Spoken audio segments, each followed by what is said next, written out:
Hello and welcome back to today's episode of On the Grass with myself, Amy Russell, alongside Peter Lansley and Jack Bryan from the University of Derby. And we're delighted today to be joined by Lee Wilshaw, Academy Education and SEP Lead at Derby County.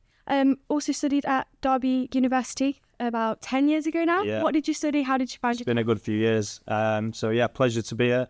And then, 10 years ago, I studied a sports coaching degree at the University of Derby, which was a 2-year initial foundation degree with a top-up to make a full degree, and then sort of made my way into teaching that way alongside the coaching pathway. Very nice. And just before we kind of do a deep dive into your career, we're going to do a quick icebreaker. So if Alex could get the camera up, that'd be great.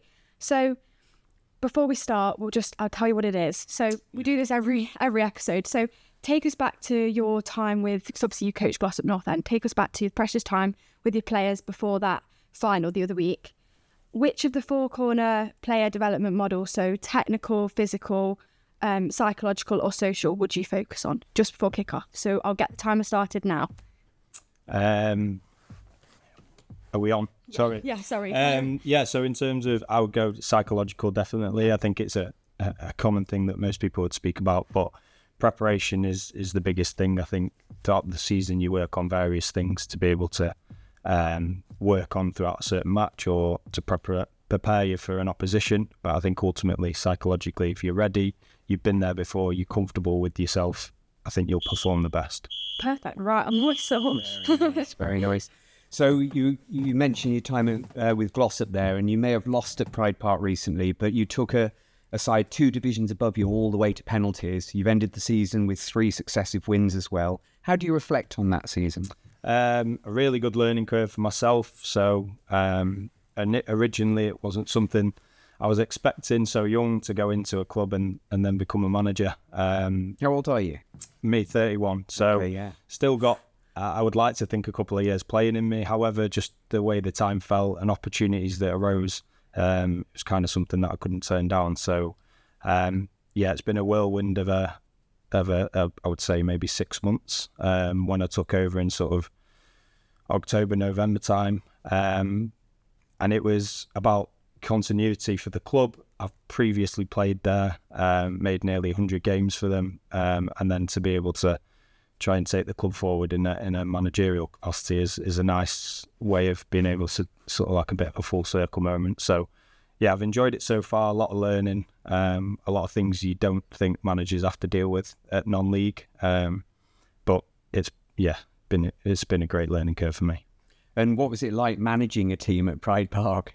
Unbelievable. Like I say, with the connection obviously of my full-time job working at Derby, it was a great opportunity for us to finish the season strong and have something to play for right up until that final day of the season. So, you can never kind of prepare yourself fully for when you get an opportunity to play in such a big stadium. That's myself, and then obviously trying to manage the players in terms of that aspect as well. So, we've got great staff, great volunteers at the club that are able to support and make sure everything's prepped and ready, and all I kind of have to think about on match day is just making sure the lads are in the right frame of mind to be able to go and compete. So fortunately we did that, like you said, and we're really competitive against Ilkeston, and just unfortunate that when it came to penalties that we couldn't quite get over the line. Yeah, no, just talk to me about that day job, Lee. What does it entail? What does a typical day look like for you? Yeah, so at Derby County, I've been fortunate to be there for just over 2 years now, I believe. So academy education is so vital to the player's pathway. As we know in England, it's essential to be in education right up until the age of 18, and what better way to do it, should I say, than be a scholar within a professional club. So being able to supplement their full-time football program with an education program that is funded and supported by either the Premier League or the LFE and the EFL. They're all really big organisations that have great connections and allows us to be able to put that across to the players. So what are you kind of teaching them, and how much of a day does that really take up for those players? Yeah, so It varies week to week. Their schedule is pretty full on, so it obviously varies between strength and conditioning in the gym, their football training, and then they'll have around about 12 hours of education per week. So that's varied across a C licence course, a BTEC or A levels, and then alongside a SEP apprenticeship as well, which is pretty full on, considering they, on top of that, train 2 hours a day, have a game probably twice a week potentially, and it's a 6-day week for them, so they're right in the thick of it in terms of a working life from 16. So yeah, it's a big jump from high school into that, but allows them to stay grounded and be aware that there's other things alongside football that they need to be focusing on. Yeah, I was going to say, in terms of that kind of time scale, those 12 hours is not dissimilar to a college course or A levels, and they're doing all of the football on top of that. I mean, I guess one of the key things is managing that, but also, you know, it's something that, as I was just saying off air, interim academy lead Jamie Smith spoke about, wanting to develop these players in, you know, so many ways as footballers, not just on the pitch. I guess that's a key thing for you, right? And that feeds into their development and their performance when they are training or they are playing Outlaw Farm. Yeah, exactly that. I think the biggest thing within our education system at Derby County is we're very fortunate to have a lot of good connections. And I know you'll speak about something that they were able to get up to a couple of weeks ago, but it's a massive thing to be able to connect with like local universities, do interviews, have the experience of connecting with the local primary schools, whether it be charities, whether it be going to the local community to give out awards for different sports. It's massive for them to be able to connect in the public domain and not just get bogged down with that same routine of training, playing, and then back to the next thing. I think it's really important that education is seen as sort of lifestyle skills and being able to prepare them for what's going to come after football. That is a typical career of 35 at its best, by the way. So. At best, I was going to say, because of course it's a natural thing that, you know, not everyone's going to make it. No. So you've got to prepare them for life outside of football. Yeah, although the statistics obviously in academy football are slightly higher, being sort of just over 1%. I think it's well below that if you don't manage to make it to academy football. So they are in a fortunate position. They have got a great opportunity, and we'd never ensure that the education took over their playing priorities. At the end of the day, they're there for a good reason. They're good, all really, really good footballers, and it's about supplementing that rather than academy education being a hindrance. Yeah. How do you make them? You know, if they're I'm not saying they're starstruck, but they want to be professional footballers. Yeah. You know, so how do you make them keep the belief that they're going to make it as a professional while saying, look, you're going to need this as well? Yeah, I think some clubs find it really hard to do that. I think our club is really good in providing opportunities and pathways for players on the pitch. And I think because of that, we get a real buy-in off the pitch. Right. And I think over the years, it's slowly getting better and better in regards to that carrot and stick scenario and the understanding that education is important, and you still do have to do the qualifications to a good level and set standards and carry on those standards from on the pitch to off them. But ultimately, the reason that lads do that is because the staff members are respectful, they have good connections with us. But if they didn't see opportunities on the pitch, I can imagine that off the pitch, that would then take a hit as well. Yeah. But we're fortunate that the first team trust in academy players and provide opportunities on a regular basis. So that can only help our job on a week-to-week basis. Have there been instances where you've had success stories off the field? You've been, I think 3 years you've been in this role now, where you've seen a promising player who's moved away from Derby County and gone and really made big strides in something else? Yeah, definitely. I think there's plenty of opportunities out there. So whether it be going to America on scholarships and looking at other opportunities external, whether it be completing A-level courses within an independent A-level provider. I think success stories is very independent, and to each individual. So like what a success if you're an individual that's come through the academy at 6, in pre-acad, and then sort of gone and been signed at 9s, and then beyond that, then managed to stay within the academy system up until 18. That's a pretty successful story if they're able to then go into the workplace with great education, just like any other person would have had, alongside all the experiences of going abroad to different tournaments and competing at the highest level.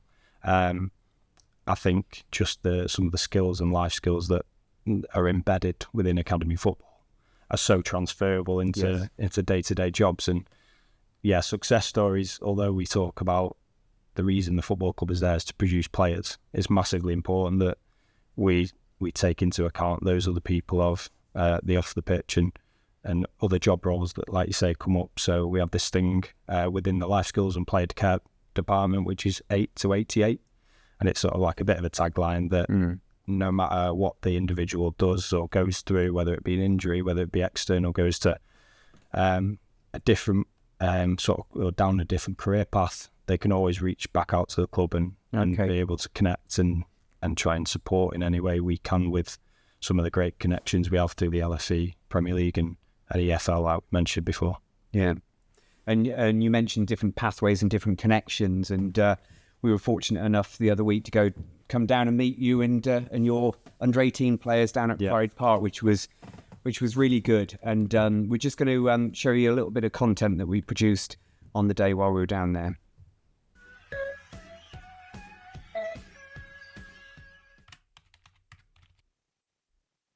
Right. Hey.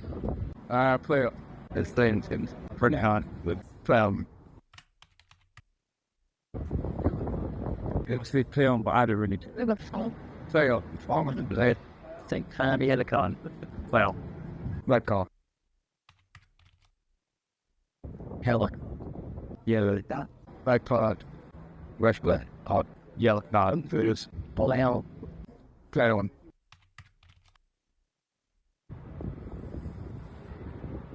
Yellow. Correct. Play on. You look like with the red card. It's just maybe get on your life. Your cards, man. Plan will be. Play on. Sometimes they just.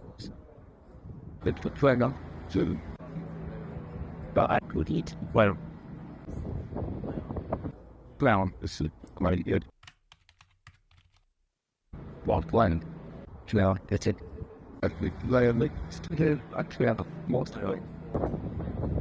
Win back on. Yes, I are playing with it. Yellow. Like, the will wet clown. Picture. Bell. Back off. What's up? Joined here by Ewan Grimmage from Derby Academy. Firstly, how are you today? I'm good, how are you? Yeah, good, thank you. Just firstly, how would you reflect on your season so far? It's been a tough season, I think. Just, I've had a couple of injuries, a couple of medical issues that I've had to get through. But I think it's been quite a good season. Yeah. Is it quite an enjoyable environment at Derby? Are the first team coaches quite involved with the academy? Yeah, we see them quite a lot around, get to know them. We have dinner with them as well, eat in the same room and everything, share the same gym, so it's quite good to get around. Yeah, transitioning from Man City's academy, just how was that in terms of obviously being at the club for so long and then moving away? Was that sort of a difficult decision to make, or? Yeah, obviously it was like a big change going from Manchester to Derby and then changing a household who we live with. But yeah, I got used to it quite quickly and dead like warming. In terms of the clubs, what are the sort of similarities in terms of, facility-wise, the play style, the culture and the environment? Obviously the facilities of Man City were amazing, but the facilities at Derby are still incredible, like better than most teams in the country. So that wasn't too different, but the first thing I noticed was Derby's a lot more together and like a lot more welcoming than Man City was. Yeah, and just lastly, what's your sort of goals for next season and what are you looking to achieve in terms of maybe breaking into the first team? Yeah. My main aim is probably to break into the first team and try to get minutes with them. But yeah, just maybe playing 21s football regularly and trying to score as many goals and be contribute as much as I can to the team.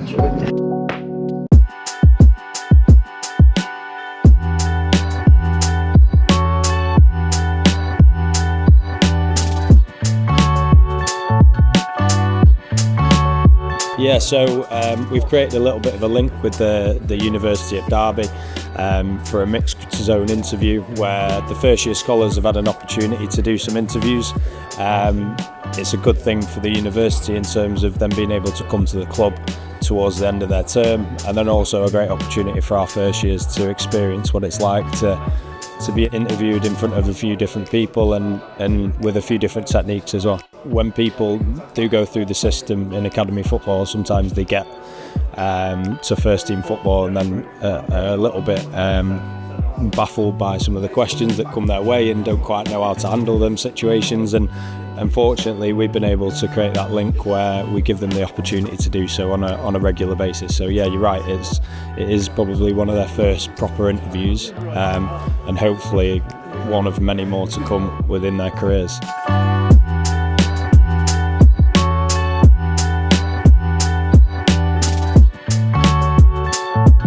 It's really important because this is like the professional culmination of what we've been doing all term, all year.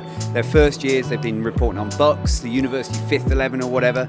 Then we're interviewing Derby under 21 women, and then they've been getting out to press boxes.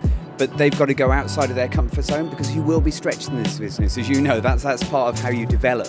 So going out, challenging yourself, dealing with those nerves is all part of it.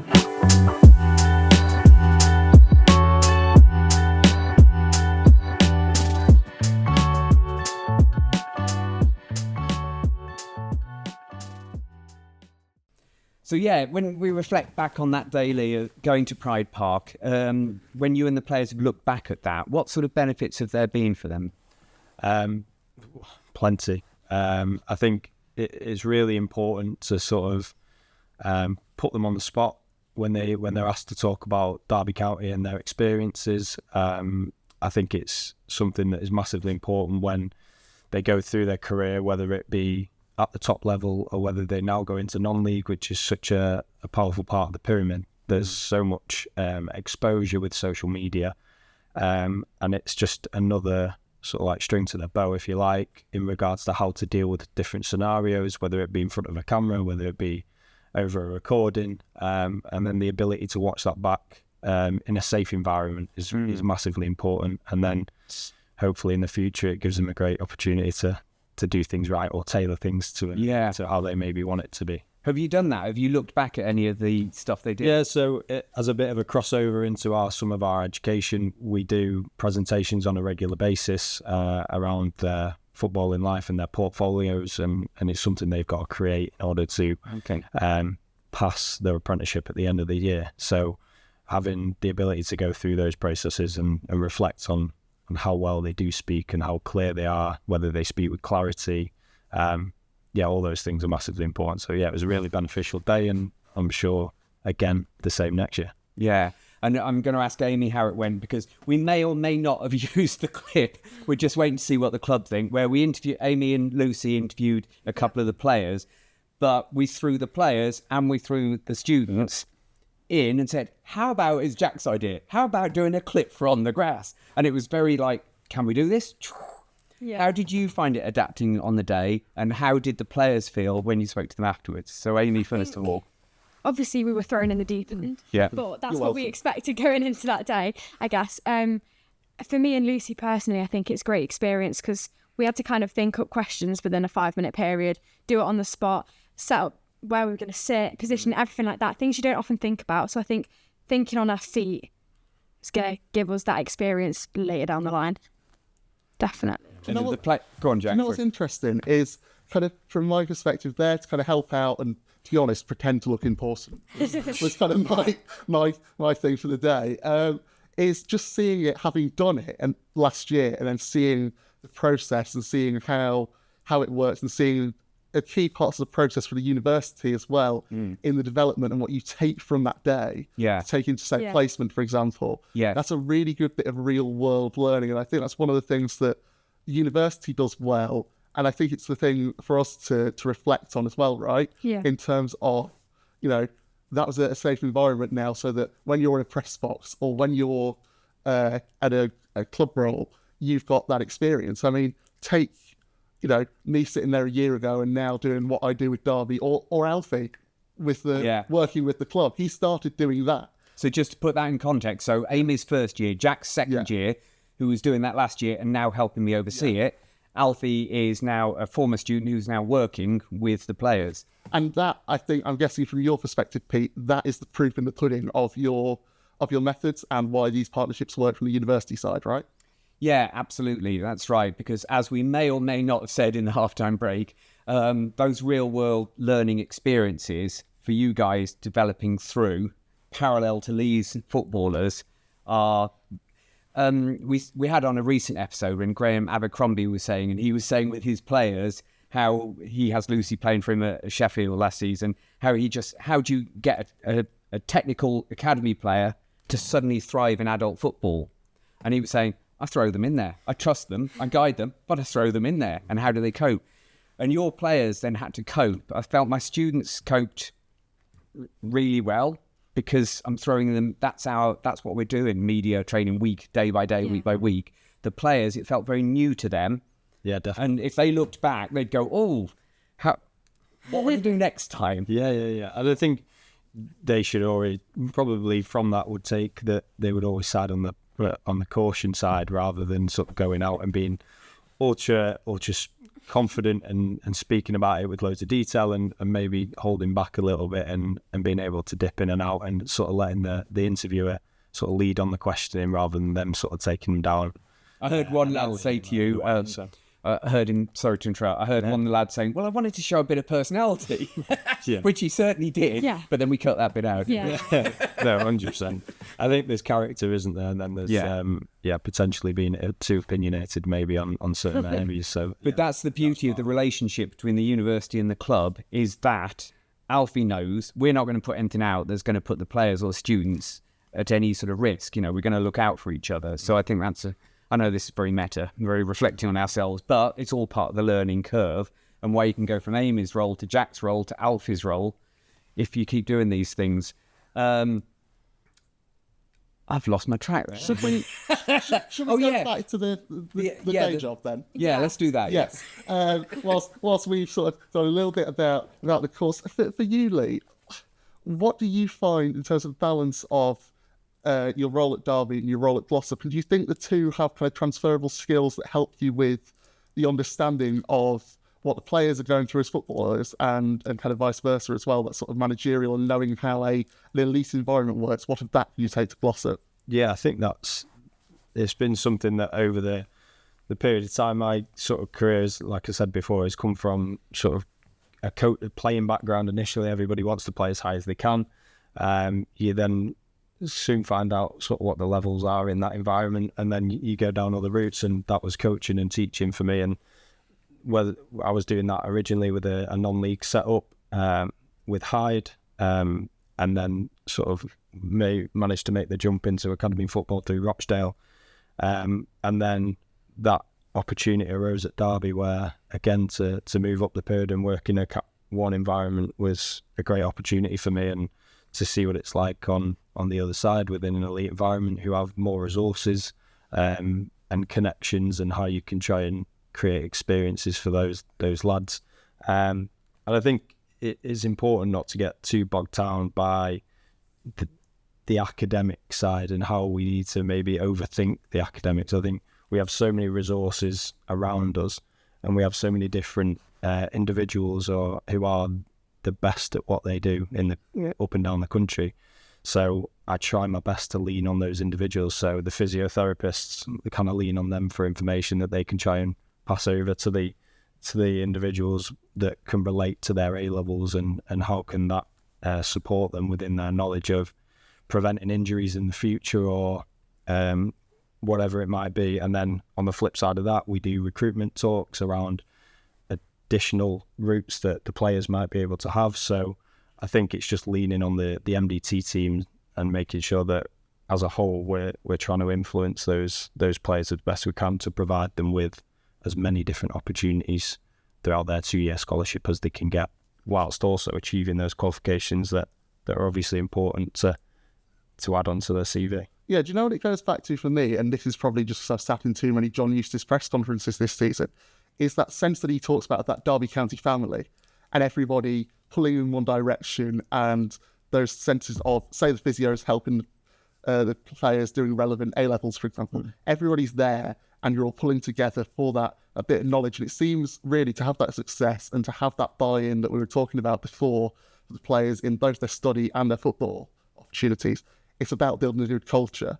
And it sounds like, from what you're saying, you're pleased with that. Yeah, 100%. I think we know from the coaching background, and you said before about like how there's Derby, I think it's important to use as many people around you, because if you become a white noise and an individual who just harps on about everything and anything, and there's going to be a point where they sort of stop taking on that information and sort of put the blinkers on. So I think it's important to keep it interesting. They're people who naturally work in a practical environment. So if I'm putting them in a classroom and trying to deliver sessions on a whiteboard or on an interactive whiteboard, it doesn't matter what whiteboard it is, they're not going to enjoy it. So I think the experiences that we've been able to provide them with yourself, as well as the different MDC team, will only help them hopefully within their future career. You know, when players get released, which of course some will at 18, is there an exit strategy? And then as a non-league manager, how are you aware of that exit strategy at various clubs? How do you match them up going into so they continue their football journey? Yeah, I think within academy football, people are players are under contract, and within most academies at the highest level, they get a good idea around sort of like when their time is coming to an end, if you like, and that's usually given with plenty of time, and that enables them to be able to, or our department to be able to connect with other clubs and provide opportunities that way. Within the environment, there's a lot of agents now that are able to provide opportunities, and it's just about being able to have good communication with the families, the player, and the different stakeholders to be able to provide those next steps. And where do we see, in the most professional opinion, that individual finishing their career?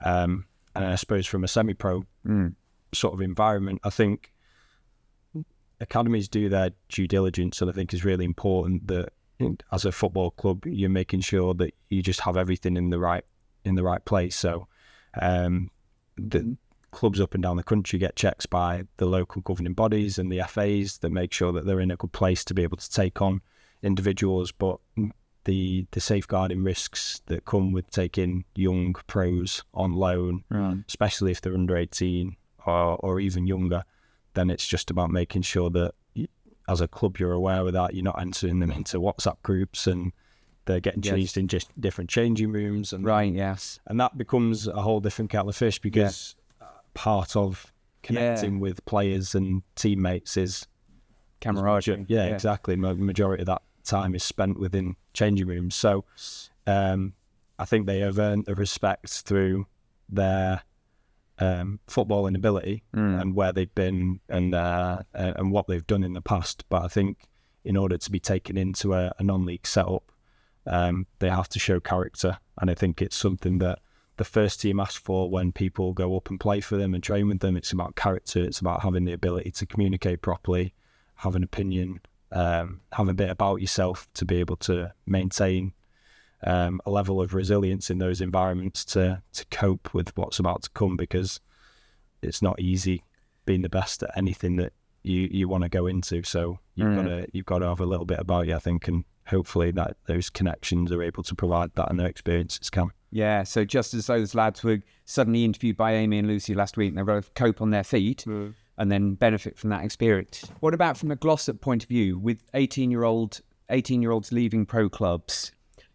Is there any benefit for Glossop? Do you get to see good 18-year-olds who are not going to make it at EFL level, maybe, and then you can say, well, we have an environment, respectfully so and professionally so, but can you offer Derby County players leaving Derby County an exit into Glossop?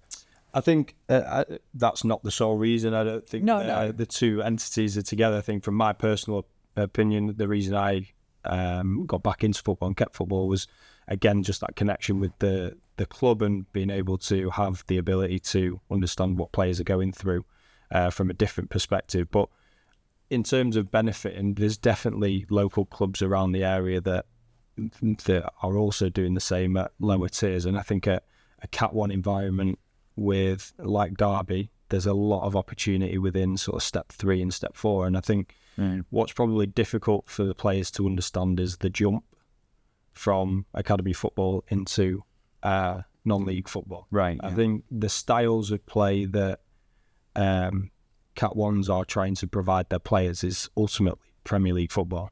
Yes. So it has to look like Premier League football. And because you've got the facilities and you've got the coaches understanding, you're able to provide that style of play to the players. And I think when you go into step 3 or even step 2, the physical profile of individuals looks different.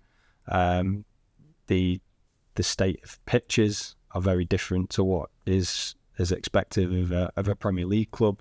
The level of contact time that you can get with players at step 2 and 3 is light years apart from what an academy can get access to their players. So I think it's very hard to bridge that gap, and there are a lot of things that are going on to be able to do that. We join a Central League competition that enables the players to understand what it's like to play against non-league clubs. There's also the non-league trophy that takes place on a yearly basis that the Premier League have tried to introduce within National League teams and Premier League under 20, under 21s, 23s teams, that enables that cup competition again for the same reasons. And it's only competitions like that that will be able to expose players to what the levels are really like. And I think it probably just comes down to having good relationships with football clubs to have an understanding of what kind of players are coming available and if they have the right mindset. I think it's unfortunate, but people don't want to drop too low in case they're not able to showcase their ability at that level, and all of a sudden that's probably they find their feet and find their level.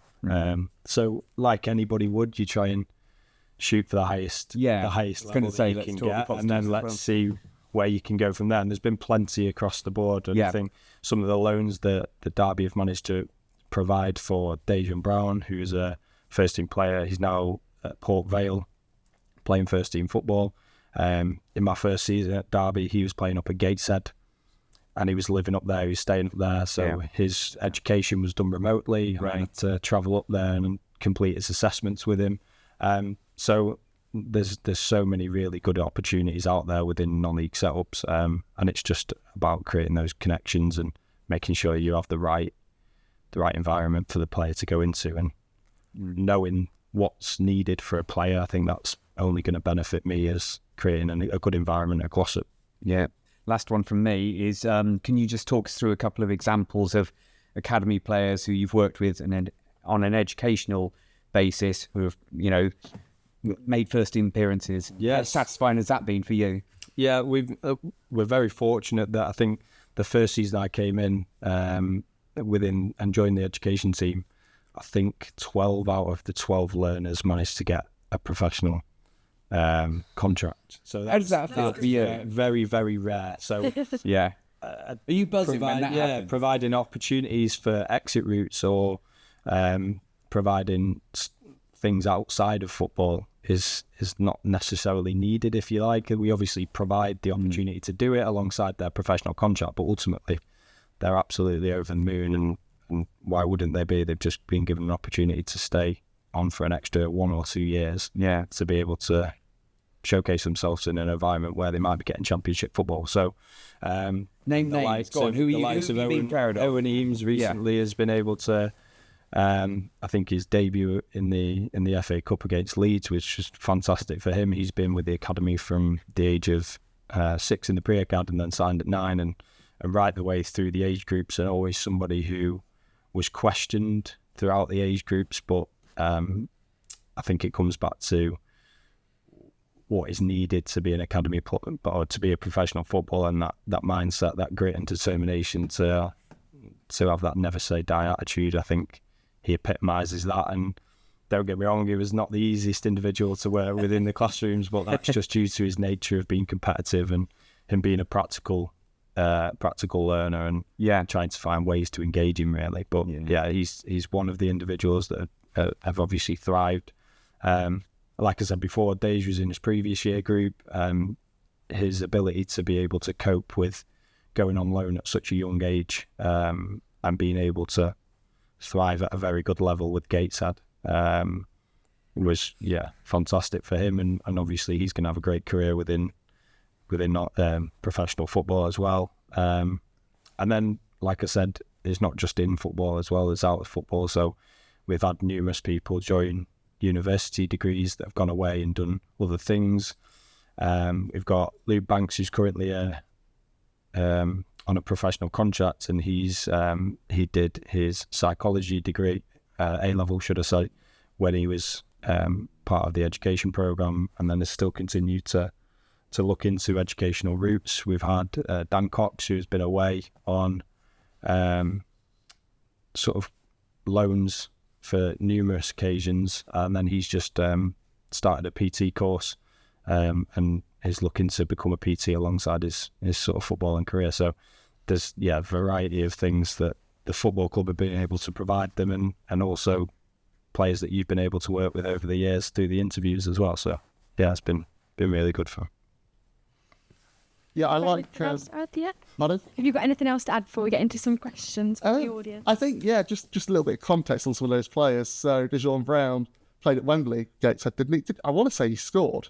He did. He did. Yeah. And Owen Eames, you can just see in the way he plays, can't you? You can see that attitude and see how you guys have prepared him. I mean, he's come in and, for my money, looked not at all out of place and just fearless, completely and utterly fearless. I mean, that Leeds game, were we at? Yes, this is all you guys were there too. I was wondering if that would come up. So I mean, you could again.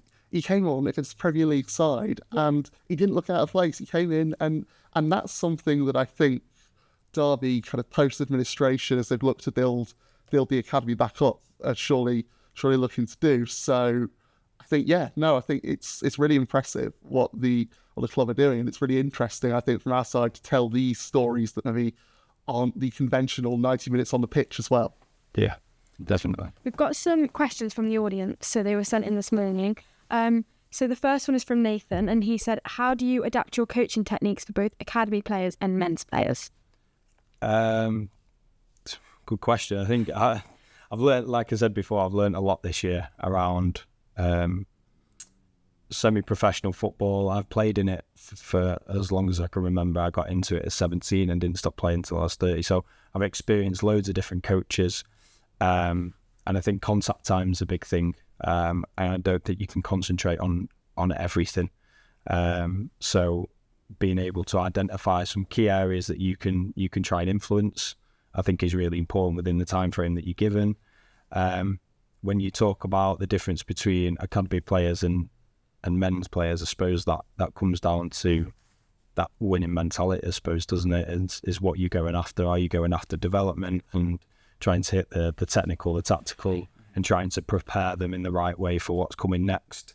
Or are you looking to get 3 points on a weekend and make sure that they understand what it means to win, what it means to the local community, what it means to the club to be competitive and go and kick on in whatever league that they're currently playing on? So, tough question. Add one. Because when you're with Glossop, are you reacting to what happened last, and now we've got this opponent on Saturday, or are you saying in this 6-week block we want to be working on that regardless of results?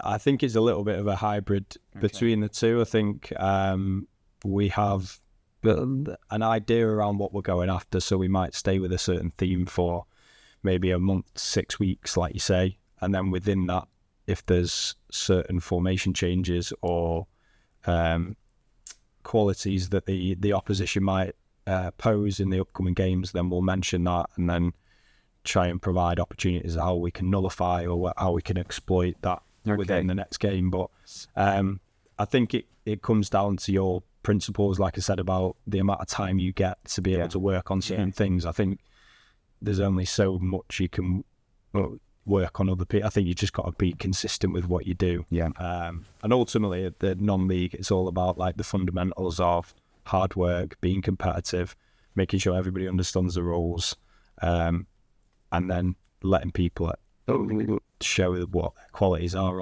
in possession of the ball. I think you can't be overly structured within the in-possession stuff.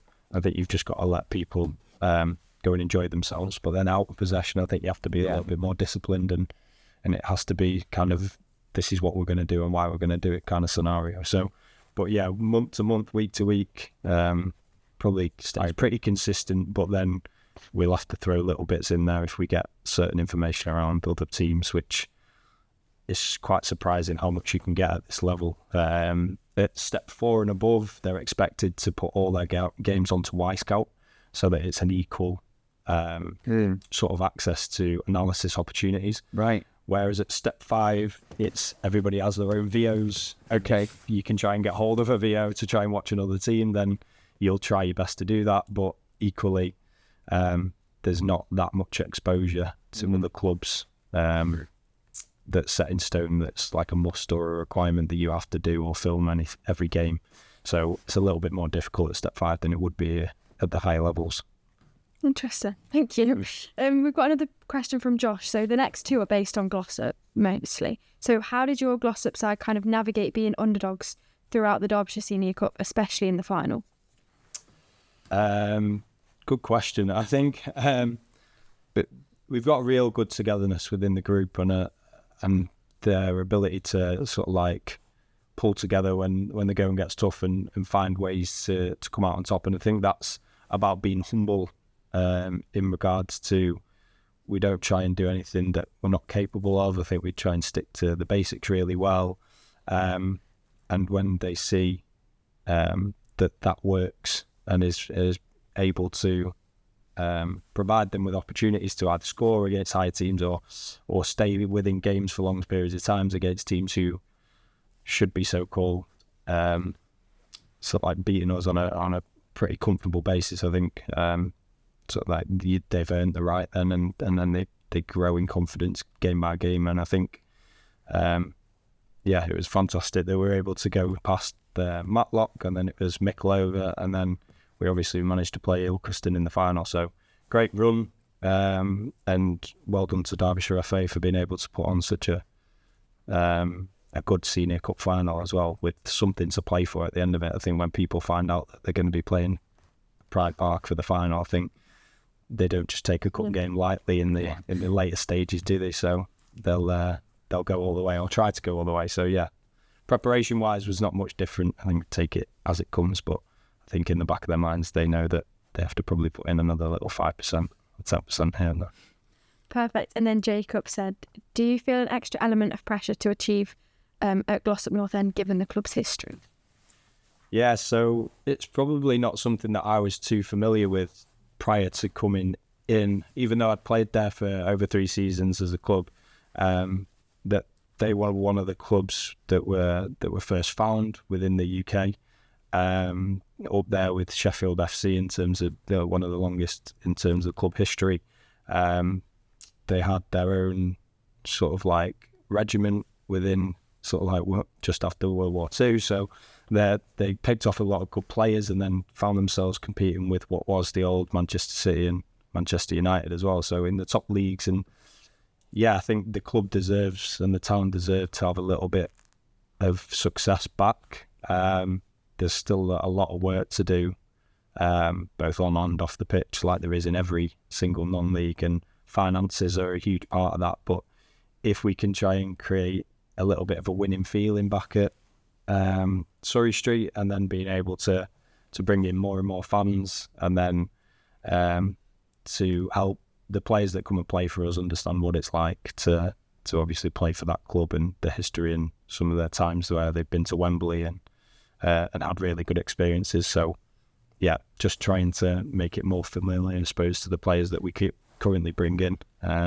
But yeah, a fantastic club and a great place for me to be able to sort of try and showcase and find my way within management. So yeah. just before we go into signing off, you've got a third role as well as an FA coach developer. Is that right? Has that started up recently? Yeah. So how's yours going? I'm doing this. It's been slow progress so far. Yeah, exactly. And it is difficult. I think the FA have to make sure they do the due diligence checks and go through the right platforms and vice versa. Everybody that does the coach development role usually is a secondary role. So yeah, finding the opportunities and times to be able to jump onto courses and provide your provide your attention to it is difficult. But I really like the idea of being able to support coaches and allowing them to explore different ways and methods of coaching, and I think the developer role is a key one. I think it's facilitating ideas and trying to put those over, and it's not about this is the way you do something and this is how you've got to do it. I think it's just providing opportunities to explore different ways in which coaching can be provided to different age groups, and I can't wait to get my teeth into that as like a secondary role as well. And is yours is it sort of delivering UEFA Cs and stuff, or is it, okay? So that'll be the role. So hopefully, be looking at some of the more experienced coach developers and trying to do some support with them.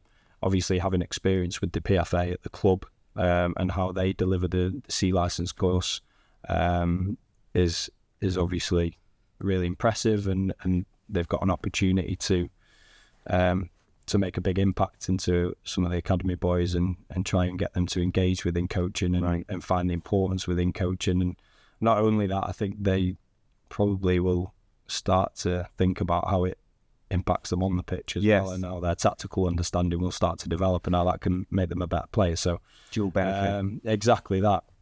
So I'd like to think that if I was to be in a coach developer's role and do them on a more regular basis, that's the kind of tutor I'd like to be, is providing people with different opportunities and experiences that I've had throughout my time coaching, and just trying to find people and get over the point of that you can never stop learning kind of thing within the football sort of world. And I'm looking forward to giving that a little bit more of a go.